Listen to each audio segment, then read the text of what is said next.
Here's part 2 of the dream interpretation and words from the Lord. So after the dream, I went into prayer, and here's what the Father shared. He said, "My daughter, please write what I say.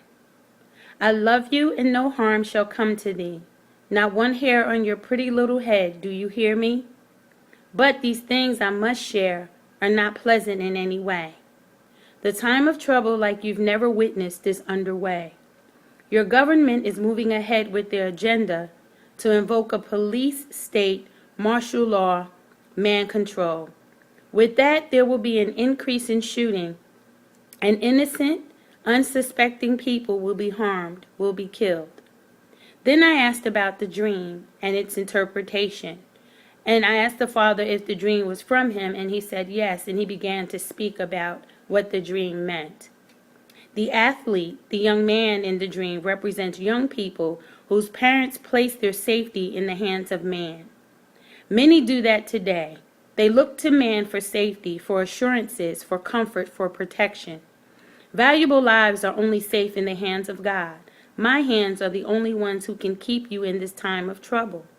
You see well, little one, for there was an incident that was harmful, and as soon as she was assured that all was well, another calamitous event took the life of her precious son.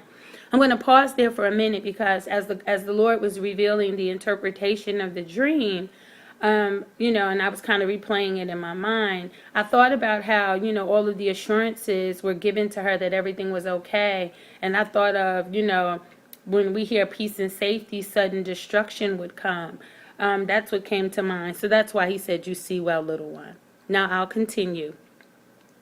He was exposed, the young lady's son was exposed to the trouble and carelessly went about in the line of fire. They will gun people down in the streets based upon false accusations and with no concrete reasons. The intent is to inflict fear, sorrow, and to further along their agenda. Your brother represents the brethren who will be distraught over these things. You weren't, if you remember, torn up over this. Can you guess why? You are also very calm. Now, at home, I need you to look at the scenario again. Your husband's brother was the one killed, still in relation to you. Your husband was missing, another ploy to take the husband, man, protection out of the home.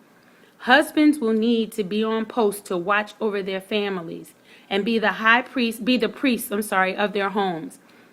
Any segmentations or divisions or separations will allow for breaches and put their families in harm's way.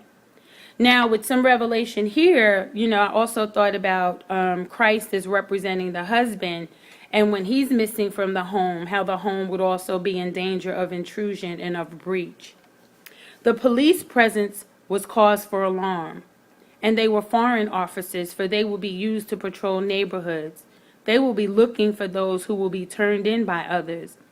You will see home invasions, arrests, etc., with no profound reason or infractions. Total unrest.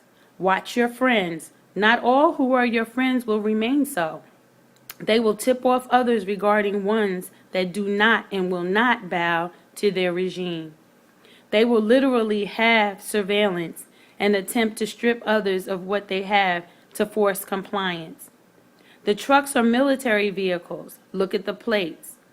And I was reminded that the plate said trailer across the top and the number 19888 beneath it. It did say trailer, but it was military. Did you see? It was in operation. They weren't developers for sure. They will look to go into neighborhoods and bully their way into people's homes, disturb the peace, so to speak. A huge presence, and they too were foreign, appearing to be American. Now that's the end of the interpretation. I'll come back with the third video with some further words from the Lord and just some things that He's put on my heart to share. Thank you. Have a blessed one.